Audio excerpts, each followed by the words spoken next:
Hello friends, அனைவருக்கும் வணக்கம். இன்றைக்கி நம்ம வீடியோவில் என்ன பார்க்க போகிறேன்னு பார்த்தீங்கன்னா, குட்டி குட்டி கிச்சன் டிப்ஸ் தாங்க உங்கள் கூட ஷேர் பண்ணியிருக்கேன். சமையல் குறிப்பும் உங்கள் கூட ஷேர் பண்ணியிருக்கேங்க. வீடியோ ஃபுல்லுமே பாருங்கள். பிடிச்சிருந்தா லைக் பண்ணுங்கள், சேனலை சப்ஸ்கிரைப் பண்ணி சப்போர்ட் பண்ணுங்கள். நீங்கள் கொடுக்குற லைக்கும் கமெண்ட்டும் என்னுடைய வெற்றி பாதைக்கு வழிவகுக்கும். வாங்க என்ன டிப்ஸ்ன்னு பார்த்து தெரிஞ்சுக்கலாம். ஃபஸ்ட் இப்போ என்னென்னு பார்த்தீங்கன்னா, நம்ம கீரை வேக வைக்கும் போதே உப்பு சேர்க்கக்கூடாது. ரெண்டாவது விஷயம், கீரையும் மூடி போட்டு வேக வைக்கக்கூடாதுங்க.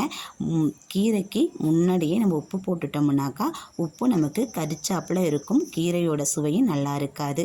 கீரை நிறையா இருக்கும் பார்க்குறதுக்கு, அதுக்கு தகுந்தாற் போல் நம்ம உப்பு போட்டுருவோம். இறக்கி வைக்கும்போது பார்த்திங்கன்னா சுண்டி வந்துடும் கீரை. உப்போட தன்மை கூட இருக்கும். முக்கால் பதம் வந்த பிறகு உப்பு போட்டு பாருங்கள், சுவையும் நல்லாயிருக்கும், உப்பு தன்மையும் கூடி போகாது. வாங்க நெக்ஸ்ட் டிப் என்னன்னு பார்க்கலாம். நம்ம சிக்கன், மட்டன், எந்த நான்வெஜ் எடுத்தாலும் கொஞ்சம் போல் உப்பு, மஞ்சத்தூள் போட்டு நல்லா கழுவி எடுத்துகிட்டு வருவோம். எப்படி தான் கழுவி எடுத்தாலுமே அதில் நான்வெஜ் ஸ்மெல் இருந்துக்கிட்டு தாங்க இருக்கும். அது நமக்கு சாப்பிட்றதுக்கு ஒரு மாதிரியாக இருக்கும்.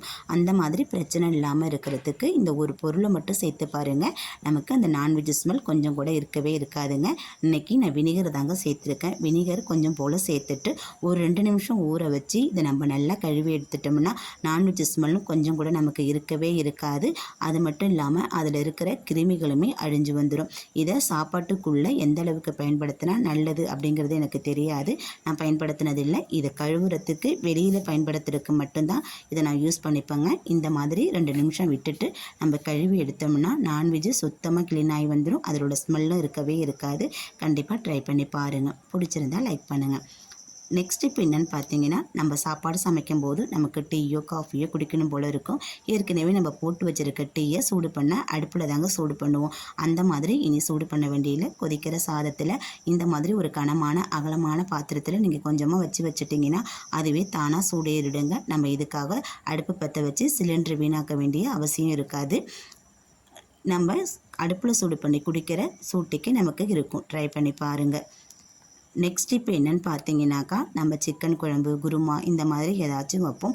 அது கூட இந்த ஒரு பொருள் மட்டும் சேர்த்து வச்சு பாருங்கள், சுவை சூப்பராக இருக்குங்க.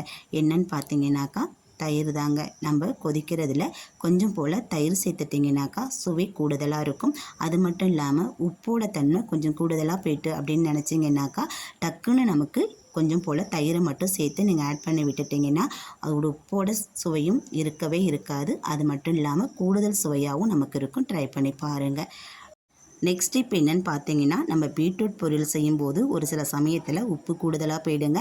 அந்த மாதிரி சமயத்தில் உப்போட தன்மையை தவிர்ப்பதற்கு கொஞ்சம் போல் தேங்காய் பூவை துருவி போட்டிங்கன்னா அதோட உப்பு பேலன்ஸ் நமக்கு கரெக்டாகி வந்துடும். அது கூடவே கொஞ்சம் போல் பொட்டுக்கல்ல இருந்ததுன்னா அதையும் வறுத்துட்டு அதில் சேர்த்துக்கிட்டிங்கன்னா உப்போட தன்மை குறைவாக இருக்கும். ட்ரை பண்ணி பாருங்கள். நெக்ஸ்ட் இப்போ என்னென்னு பார்த்தீங்கன்னா, அடுப்பில் இந்த மாதிரி சின்ன பாத்திரத்தை வச்சோம்னா உள்ளார அடங்கிடும். அந்த அடுப்பு பற்ற வைக்கும்போது நமக்கு அடப்பு வந்தது போல் டப்பு டப்புன்னு கேட்கும், ஒழுங்காக சூடு வராது. அந்த மாதிரி இல்லாமல் இருக்கிறதுக்கு இந்த மாதிரி ட்ரை பண்ணி பாருங்கள். நம்ம எப்பேற்பட்ட சின்ன பொருளாக இருந்தாலும் நம்ம உள்ளே வச்சிடலாம். இதுக்கு மேலே சாப்பாடெல்லாம் சமைச்சிட்டு இறக்கி வைக்கிற ஸ்டாண்டு இருக்குது பார்த்தீங்களா, அந்த ஸ்டாண்டை அது மேலே வச்சுட்டு நீங்கள் அடுப்பு பற்ற வச்சுட்டிங்கனாக்கா அந்த ஸ்டாண்டு மேலே அந்த கிண்ணம் அப்படியே நின்றுக்கும். எவ்வளோ சின்ன கிண்ணமாக இருந்தாலும் சரி, நமக்கு ஈஸியாகவும் சுடேறி வந்துடும். ட்ரை பண்ணி பாருங்கள். நெக்ஸ்ட் இப்போ என்னென்னு பார்த்தீங்கன்னா, நம்ம நீண்ட நாளாக பயன்படுத்திட்டு இந்த பஞ்சை தூக்கி போட்டுருவோம். இனிமேல் இந்த மாதிரி தூக்கி போடாதீங்க. இதை ரீயூஸும் பண்ணிக்கலாங்க. இந்த சிங்கோட அந்த ஹோல்ஸ் பகுதியில் இந்த நாரை அப்படியே வச்சு விட்டுட்டிங்கனாக்கா நம்ம பாத்திரம் கழுவும் போது அதில் இருக்கிற தூசு துப்பு எல்லாமே அதில் போய் அடங்கிடும். ஆனால் தண்ணி வடியாமல் இருக்காது. தண்ணி கண்டிப்பாக கீழே வடியும். அது ஏன்னா அது பஞ்சு போல் இருக்கு இல்லையா, பஞ்சு மேலே அந்த அழுக்கு எல்லாமே மேலே தங்கிடும். கீழே தண்ணி ஈஸியாக வடிஞ்சிடுங்க. அது மேலே இருக்கிற தூசை நம்ம ஈஸியாகவும் எடுத்துடலாம். சிங்கில் நமக்கு எந்த அடைப்புமே ஏற்படாது. அதை எடுத்துட்டு நம்ம திரும்பி அலசி அதை காய வச்சு திரும்பவும் ஒரு யூஸ் பண்ணிக்கலாம். கண்டிப்பாக யூஸ்ஃபுல்லாக இருக்கும். ட்ரை பண்ணி பாருங்கள். வேஸ்ட்டாக போன பஞ்சு தானே நீ பாத்திரம் விளக்கிட்டு தூக்கி போடாதீங்க. இந்த மாதிரி ஐடியாவுக்கு பயன்படுத்தி பாருங்கள். பிடிச்சிருந்தால் லைக் பண்ணுங்கள். வாங்க நெக்ஸ்ட் இப்போ என்னென்னு போய் பார்த்து தெரிஞ்சுக்கலாம். பச்சை மிளகாய் வாங்கிட்டு வந்தோம்னா நம்ம நீண்ட நாளைக்கு எப்படி ஸ்டோர் பண்ணுறதுங்கிறதும் கூட சொல்லியிருக்கேங்க. மிளகாயை வாங்கிட்டு வந்துட்டு அப்படியே நம்ம விட்டுட்டோம்னா அழுகி போயிடுங்க. வாங்கிட்டு வந்தோடனே கொஞ்சம் போல் உப்பு மஞ்சத்தூள் போட்டு நம்ம கழுவி எடுத்துட்டு அதை உணர்த்திட்டு அதில் உள்ள காம்பு எல்லாத்தையுமே எடுத்துடுங்க. அதில் உள்ள அழுகி இருக்க மிளகாயும் தனியாக எடுத்துட்டு நம்ம ஸ்டோர் பண்ணி வச்சுக்கலாம். அந்த காம்பையும் அந்த மிளகாயும் அழுகி போனதையும் நம்ம தூக்கி போட வேண்டிய அவசியம் கிடையாது. இதை மிக்ஸி ஜாரில் கொடுத்து நல்லா ஓட்டிட்டு நம்ம வடிகட்டி வச்சு வடித்து தண்ணியை எடுத்து நம்ம கரப்பாம்பூச்சி பள்ளி வர இடத்துல இதை அடித்து விட்டோம்னாக்கா பள்ளி கரப்பாம்பூச்சியோட தொல்லை நமக்கு கம்மியாக இருக்குங்க. கண்டிப்பாக ட்ரை பண்ணி பாருங்கள். இந்த மாதிரி செடிகளுக்கும் இந்த வெள்ளை பூச்சி இருக்குது பார்த்தீங்களா, அந்த பூச்சி மேலேயும் இதை அடித்து விட்டாலும் அந்த வெள்ளைப்பூச்சி தாக்குதலும் செடிகளுக்கு இருக்காது. இதை வேஸ்ட்டாக தூக்கி போடாமல் இந்த மாதிரி ரியூஸ் பண்ணிக்கலாம். ட்ரை பண்ணி பாருங்கள். பிடிச்சிருந்தா சேனலுக்கு ஒரு லைக் கொடுங்க. இந்த மாதிரி கட் பண்ணி வச்ச மிளகாயை இந்த மாதிரி பாக்ஸில் நம்ம ஸ்டோர் பண்ணி ஃப்ரிட்ஜில் வச்சுட்டோம்னாக்கா 1 மாதம் ஆனாலும் பச்சை மிளகாய் அப்படியே இருக்கும். நமக்கு வீணாகவும் போகாதுங்க. ஃப்ரிட்ஜில் வைக்கிறதுக்கு பிடிக்காதவங்க ஒரு ஈரத்துணியில் கட்டி அதை நம்ம எடுத்து வச்சுட்டோம்னாக்கா தண்ணி வடிஞ்சிருக்கணும், சாதாரண ஈரமாக தான் இருக்கணும் துணி. அந்த மாதிரி இதில் நம்ம எடுத்து வச்சுட்டோம்னா பச்சை மிளகாய் நீண்ட நாளைக்கு வாடாமல் அப்படியே இருக்கும். ட்ரை பண்ணி பாருங்கள். நெக்ஸ்ட் இப்போ என்னென்னு பார்த்தீங்கன்னா, நம்ம லெமன் வாங்கி ஸ்டோர் பண்ணுவோம் நிறையா. எப்படி வச்சாலுமே காஞ்சி போயிடும். அந்த மாதிரி காயாமல் இருக்கிறதுக்கு இந்த டிப்பை ஃபாலோ பண்ணிக்கோங்க. நம்ம எண்ணெய் வாங்கிட்டு அந்த ஆயில் கவரை தூக்கி போட்டுருவோம். அந்த மாதிரி தூக்கி போடாமல் அதை எண்ணெய் எல்லாத்தையுமே சுத்தமாக வடிச்சிட்டு அந்த கவருக்குள்ளே இந்த லெமன் எடுத்து வச்சு நம்ம ஸ்டோர் பண்ணி வச்சுட்டோம்னா நம்ம புதுசாக வாங்கின மாதிரியே அந்த லெமன் அப்படியே இருக்குங்க. வீணாக போகாது, கருத்தும் போகாது. நம்ம புதுசாக வாங்கிட்டு எப்படி சாப்பாட்டுக்கு சாறு எடுப்போமோ அதே அளவுக்கு சாரும் இருக்கும். இந்த மாதிரி நம்ம அதுக்குள்ளே போட்டுட்டு ஒரு லெபர் பேண்டு அப்படி இல்லைன்னா இப்படியே மடக்கி கூட நம்ம உள்ளே எடுத்து வச்சுட்டோம்னாக்கா 1 மாதம் ஆனாலும் சரி எலுமிச்சம் பழம் வீணாகவே போகாது, ஃப்ரெஷ்ஷாகவே இருக்குங்க.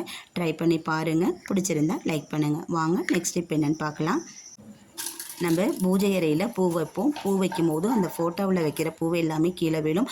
ஆணி இல்லாததுனால அந்த மாதிரி பிரச்சனை இல்லாமல் இருக்கிறதுக்கு நம்ம வீட்டில் இருக்க ரப்பர் பேண்டை இந்த மாதிரி யூஸ் பண்ணிக்கலாங்க. ரப்பர் பேண்டை சாமி படத்தோட மேலே இந்த மாதிரி மாட்டி விட்டுட்டு அந்த ஒத்த இருக்கிற பூவை நம்ம இந்த மாதிரி வச்சு விட்டுட்டோம்னாக்கா கீழே விடவே விடாது. ஒத்த பூவாக இருந்தாலும் சரி, சரமாக இருந்தாலும் சரி, சாமிக்கு வைக்கும்போது கீழே விடவே விடாத அப்படியே பிடிச்சிருக்கும். நம்ம பார்க்குறதுக்கு அழகாக இருக்கும். எப்பேற்பட்ட ஒத்த பூவையும் இந்த மாதிரி நம்ம எத்தனை பூனாலும் அழகாக வச்சு எடுத்துக்கலாங்க. சாமி ரூமில் படத்தில் இந்த மாதிரி பூ வைக்கிறதுக்கு இந்த ரப்பர் பேண்டை பயன்படுத்தி பாருங்கள். யூஸ்ஃபுல்லாக இருக்குங்க. ஆணி இல்லையேங்கிற கவலை வேண்டாம். இந்த மாதிரி ஒரு ரப்பர் பேண்ட் இருந்தாலே போதும். சாமி படத்துக்கு அழகாக பூ வச்சு நம்ம சாமி கும்பிடலாம். பிடிச்சிருந்தா லைக் பண்ணுங்கள். வாங்க நெக்ஸ்ட் இப்போ என்னன்னு பார்க்கலாம். நம்ம வீட்டில் இந்த மாதிரி ஸ்டீலில் வடிகட்டியெல்லாம் பயன்படுத்தியிருப்போங்க. அது நாளடைவில் துருப்பிடிச்சி போயிருக்கும். அது மேலெல்லாம் கருப்பாக படிஞ்சிருக்குங்க.